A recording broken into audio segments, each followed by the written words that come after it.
और ये कहते भी हैं कि संकट कभी कभी इंसानों पे नहीं, कभी कभी भगवान पे भी आते हैं। बिल्कुल।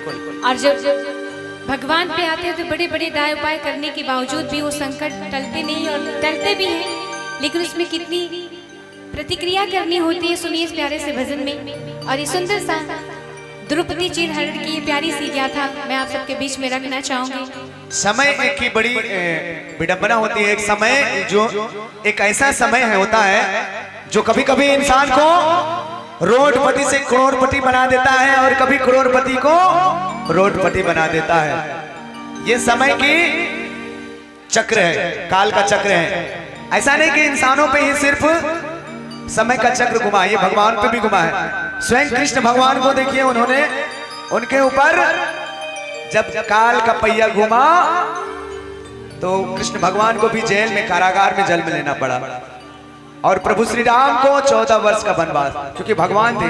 समय किसी को नहीं छोड़ता है, चाहे आप हो, चाहे इंसान हो, चाहे भगवान हो। इसलिए कहना है और सुख भी मुझे प्यारा है, दुख भी मुझे प्यारे है। सुख भी मुझे प्यारा है, दुख भी मुझे प्यारे है। छोड़ू मैं किसे भगवन, दोनों ही तुम्हारे हैं। सुख भी मुझे प्यारा है, दुख भी मुझे प्यारे है। आइए सुंदर सी रचना। समय की आंधी रुक नहीं सकती किसी के रोके से। समय की आंधी रुक नहीं सकती किसी के रोके से। धर्म की ज्योति बुझ न सकी तूफान के झोंकों से। उसे क्या कोई मिटाएगा जिसे भगवान बचाएगा। उसे क्या कोई मिटाएगा जिसे भगवान बचाएगा। समय की आंधी रुक नहीं सकती किसी के रोके से। समय की आंधी रुक नहीं सकती किसी के रोके से।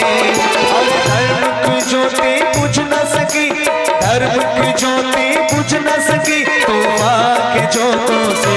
इसे क्या कोई मिटाएगा इसे भगवान बचाएगा। इसे क्या कोई मिटाएगा जिसे भगवान बचाएगा।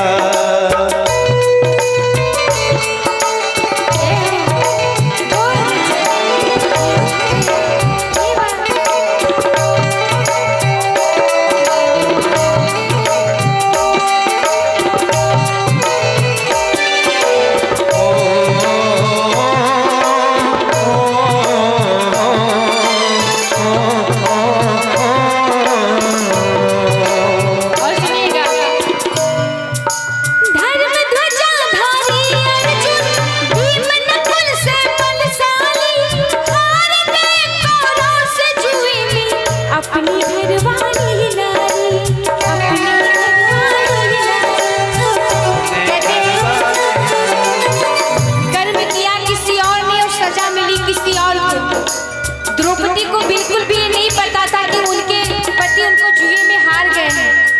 उनको बिल्कुल भी इस चीज का अंदाजा नहीं था। वो घर में शयन कक्ष में श्रृंगार कर रही थी और अचानक से बात उनके कानों तक आई। कैसे? धर्म ध्वजा धारी अर्जुन, भीम नकुल से बलशाली, हार गए कौरव से जुए में अपनी घरवाली नारी। अपनी घरवाली नारी। और जब ये बात द्रौपदी जी को पता चलती है तो कैसे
करना बंद कर देती है।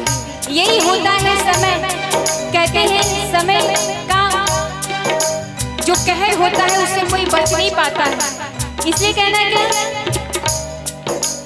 पांच पांडव सर को झुकाए बैठे आंखें नीच कर, बाल पकड़ कर पांचाली का लाया गया जब खींच कर, लाया गया जब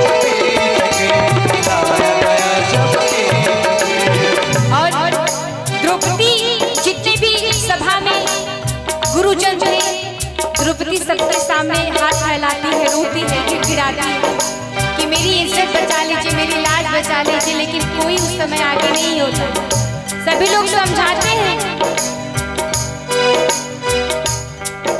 निर्लज कसाई तुझे दया न आई, निर्लज कसाई तुझे दया न आई। उसके बाद भी दुष्ट दुशासन न माना, रोके टोके से दुष्ट दुशासन न माना, रोके टोके से धर्म की ज्योति बुझ न सकी, तूफान के झोंकों से उसे क्या कोई मिटाएगा, जिसे भगवान बचाएगा, उसे क्या कोई मिटाएगा, जिसे भगवान बचाएगा।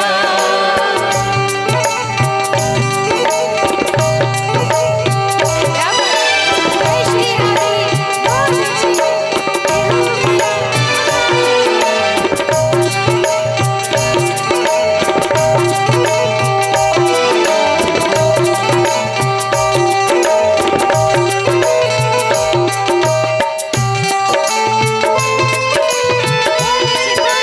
क्या बात है।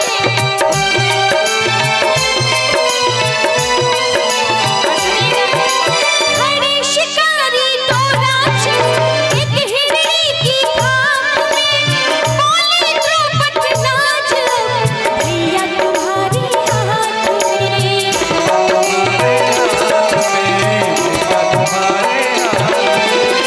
एक बार की बात थी, ऐसे ही द्रौपदी को किसी ने बहन बना लिया। आप सभी लोग जानते हैं, भजनों के माध्यम से बताऊं, उन्होंने कहा था कि बहन जब भी जरूरत पड़ेगी तो मुझे याद करना, मेरा भाई हमेशा तुम्हारे लिए खड़ा रहेगा। द्रौपदी ने एक हाथ से साड़ी पकड़ी और दूसरे हाथ से प्रभु को बुलाया। कैसे? खड़े शिकारी तो राक्षस एक हिरणी की खाक में, बोले द्रौपदी नाच भैया तुम्हारे हाथ में।